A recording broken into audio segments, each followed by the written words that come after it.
I'm Sharon Fiehler, and welcome to ABC to CEO, where we strive to prepare young women for the possibility of becoming a CEO. And today we have some amazing guests with us, an engineering team, which I think is quite fascinating for all women who kind of maybe think about other roles to consider engineering as a role. These women have been extremely successful in what they've done, and I look forward to hearing from each of them about the path they took and everything that has been important to them to get to where they are. I think you'll find this a fascinating discussion. So we have with us today Lauren Evans, who's president and founder of Pinyon Environmental. Welcome, Lauren. We have Bisa Grant, the CEO of Anchor. Bisa, nice to have you on with us. And Susan Angyal, who's the regional CEO of North America for ERM. So thank all of you for being here. It's a privilege to be able to talk to you and to see women who have done so many wonderful things with their career. So we have some questions we'd like to kind of get started with, but maybe if we could just take one moment to hear from each of you just a little tidbit about your company and what you would like to share with the group before we kind of go into our program. So Bisa, you want to start?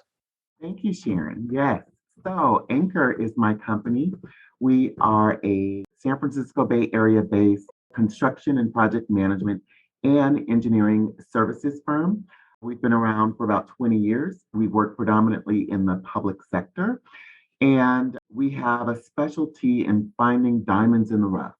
That is women, that is minority and people of color, that is people with disabilities to work with us to service our clients in the best way possible.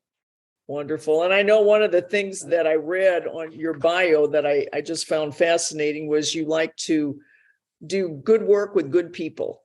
So it's a wonderful kind of mantra to have. And we live by that. That's great. Lauren, what about you? Tell us just a little bit about your company, just a tidbit. Thank you. So Pinyon Environmental, I founded the company 29 years ago this year. We have about 85 employees located in Denver primarily, although we have an office in Phoenix. And in today's world, like everybody else, we have a lot of remote employees now all over the country. So we offer environmental consulting services to both public and private sector clients. We do everything from remediation of contaminated property to drainage and stormwater, and then things like wetlands and threatened endangered species and air and noise and cultural resources, a whole host of other environmental topics. Wonderful. Wow. And then we've got Susan with us. And Susan, would you also give us a little bit about what your company does? Sure. Thanks, Sharon. It's great to be here. So ERM has a 50+ year history, and we are an environmental and sustainability consultancy, and we are global. We have offices all over the globe, and we're a very purpose-driven company. And our purpose is to shape a sustainable future with the world's leading organizations. And to do that, we sometimes help private sector clients with their strategies around things like net zero or just sustainable operations. But where we think our real strength is reaching into that technical expertise we've developed over those 50 years and bringing that strategy to life to help solve some of the world's biggest challenges right now, whether it's environment, climate, all of those things. So it's been a great journey, and we're looking forward to the next 50+ years. Well, very impressive. You're all very impressive, by the way. So let's talk a little bit about engineering, because I think it's fair to say engineering is still a field where a lot of women, maybe at a younger age, don't think about a whole lot. But obviously, the three of you have succeeded in this field. Maybe you can tell our audience a little bit about why engineering is important and vital to businesses. So, Lauren, maybe I can start with you. Yeah, thank you, Sharon. I love this question because, in fact, engineering touches everything that anybody touches in their life. Anything you do or anywhere you go, there's been an engineer involved in making that happen, either designing the vehicles that you travel in or the roads that you travel on, or bringing the electricity and power to your house, the water to your house.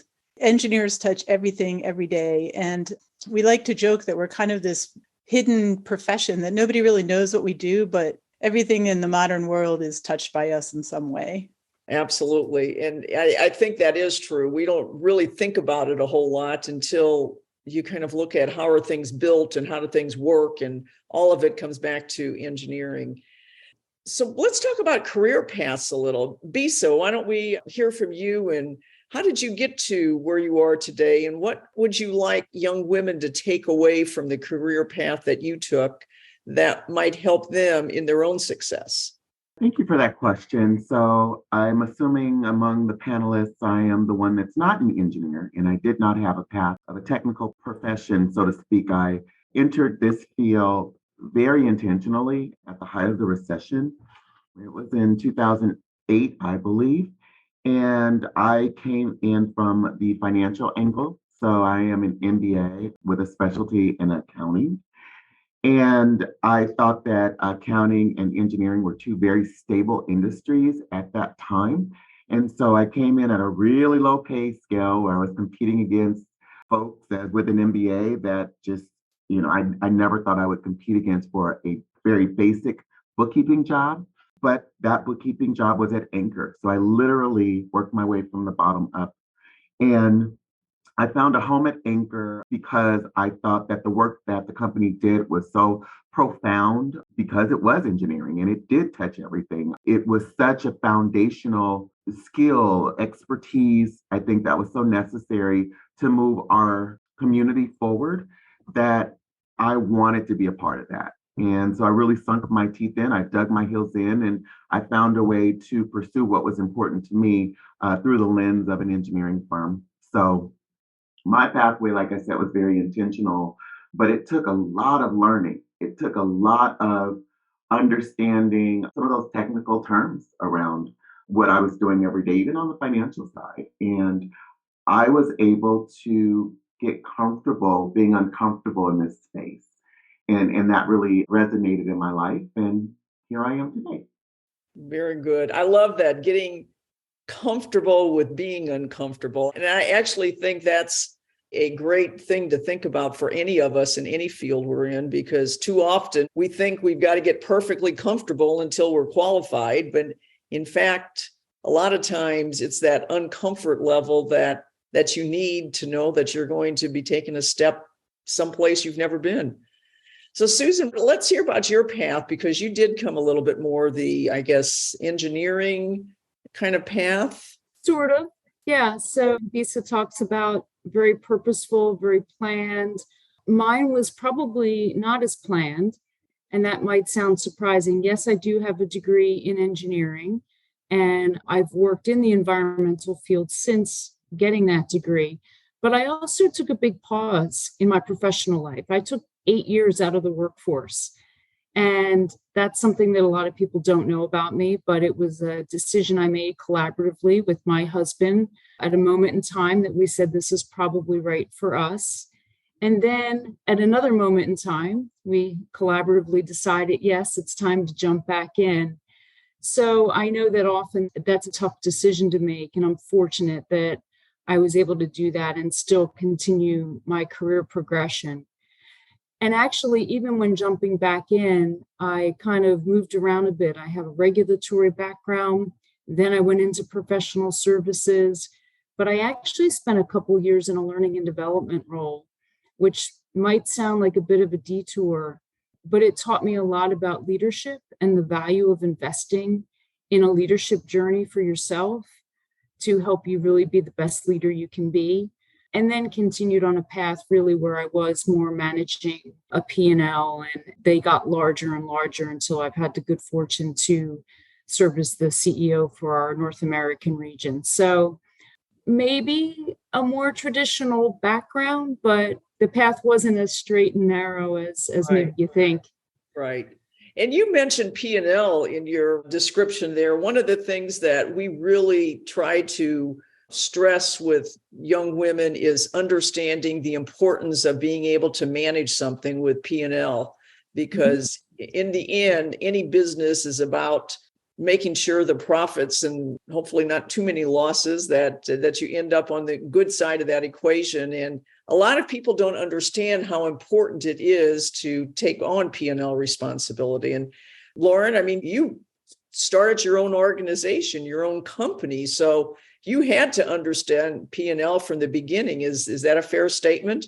Yeah, I think that is a fair statement. Before I started the company, I managed a division at another company. And I had P&L responsibility for that group.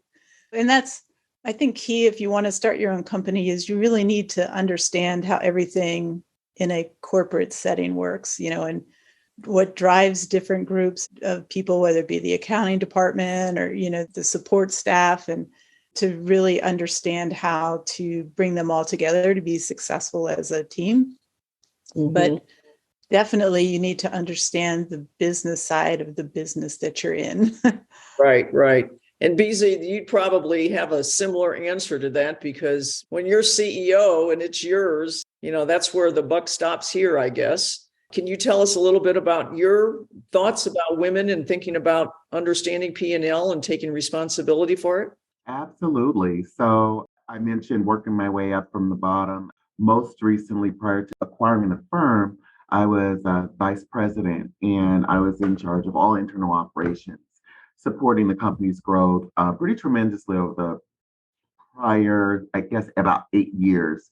But a key to that was managing the finances, managing the money, making sure that we were profitable, that, our margins were accurate, that we were kind of meeting budgetary goals, that we were really pushing the envelope on how to pursue what it was that we were pursuing, but from a financial narrative. So it's critical.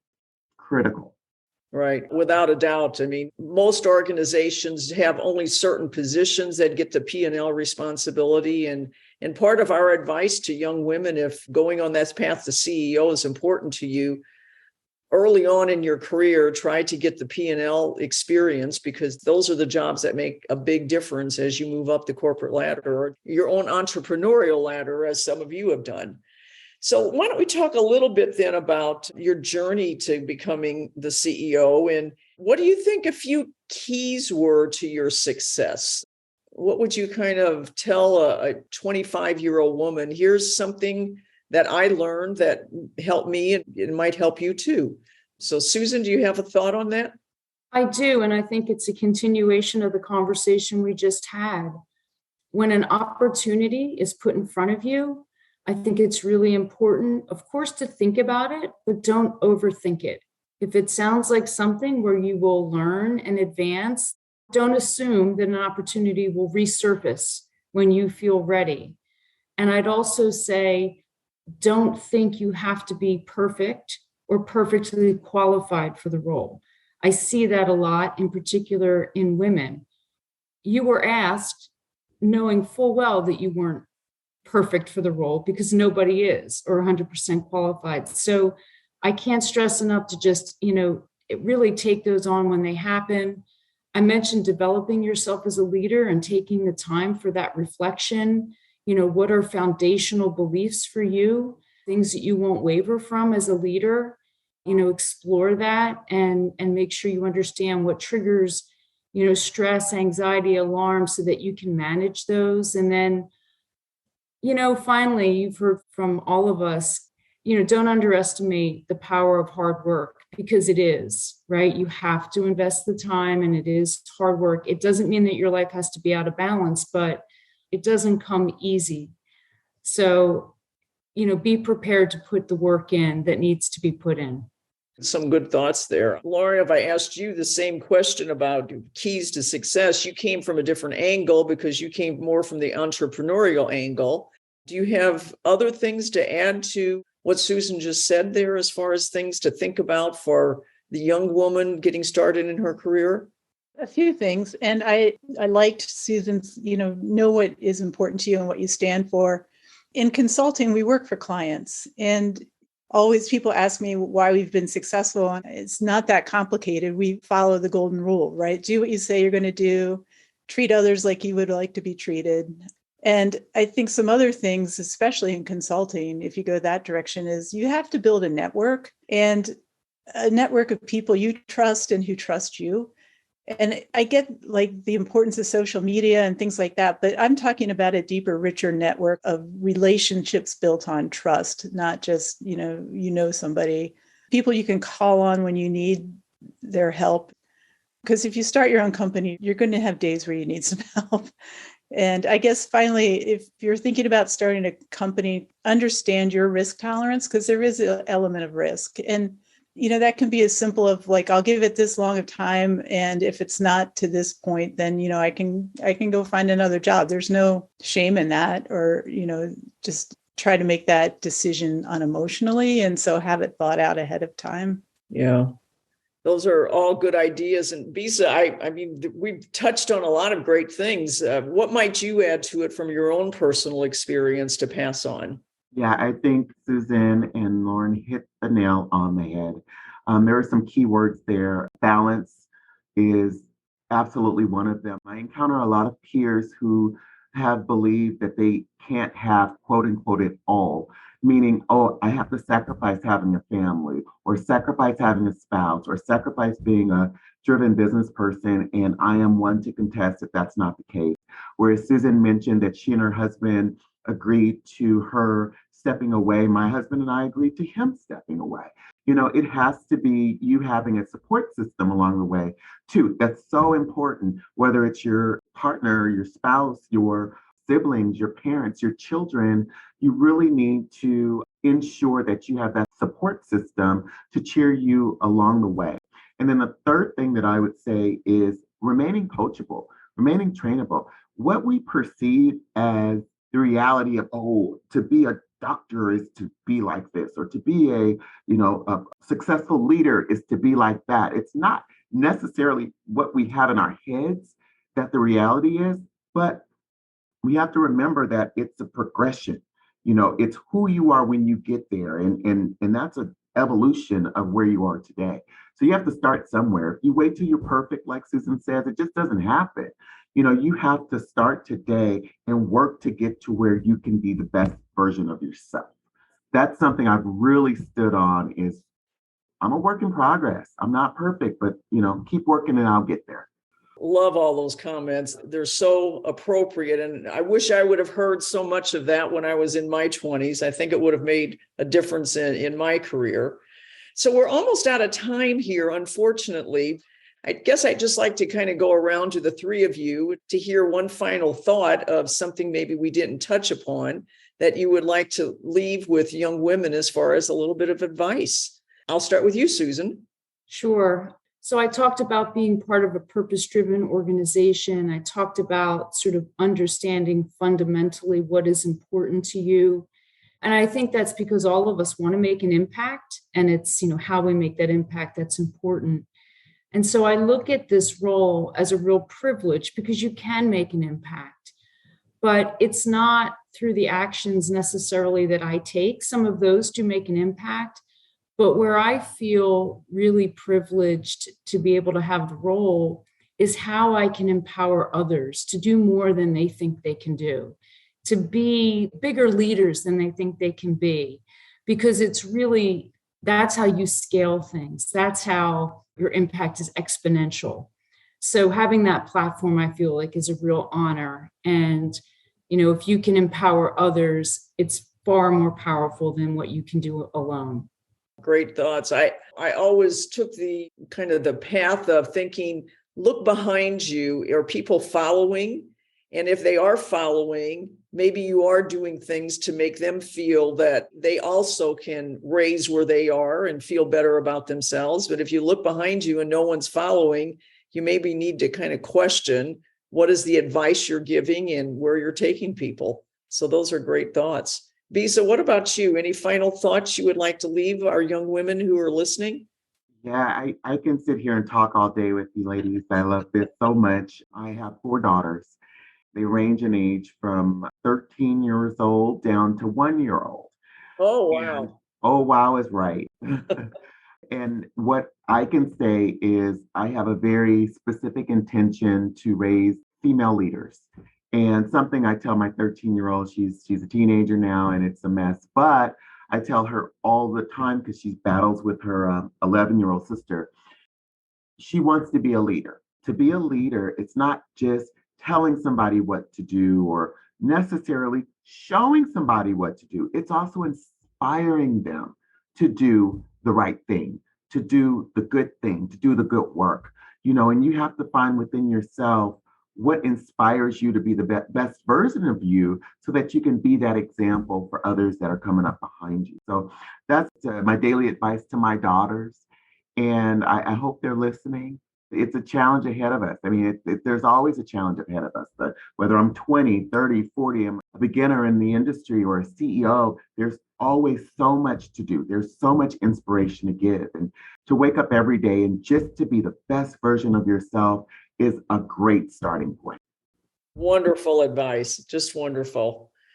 We will make sure this message gets out to many, but Lauren, what about you? Do you have some final thoughts that we could pass on to our listeners here? Yeah, if you don't mind, I'll piggyback on both of the other ladies. So, about leadership, one of the things that I found really helpful is to get involved in like outside organizations, like a professional organization or a nonprofit charity, because that's a place where you can learn some really good leadership skills in a fairly safe environment. So that's a really good thing to do early in your career. And then to piggyback off of Susan, one of the great things about the CEO is not just the impact that you can make within your organization, but it gives you a lot of opportunities to make impacts outside the organization, because the title does carry that level of respect and interest from others. So whether that be, again, in the nonprofit or by serving on boards of other corporations, it can be a pathway to magnifying that impact even beyond your own company. ABC to CEO is here because we really do believe being at the top, especially having more women at the top, will make a difference in the world that we are, because it's a privileged position, but it's a position that is earned. And I'm very proud to be in the presence of the three of you who have earned that title. So congratulations to you all. And I do appreciate the time you took to be on ABC to CEO today. And we will hopefully hear more from you maybe as time goes by. So thank you again. And to our audience, thank you for listening. May the possibility of becoming a CEO become real for you. I want to remind you that ABC to CEO is a non-for-profit whose purpose is to mentor the next generation of women leaders. Please check out abctoceo.com to learn more and see how you can help us further this mission. Until next time, I'm Sharon Fiehler. Don't forget to follow us on social media to get daily encouragement and proven tips for success.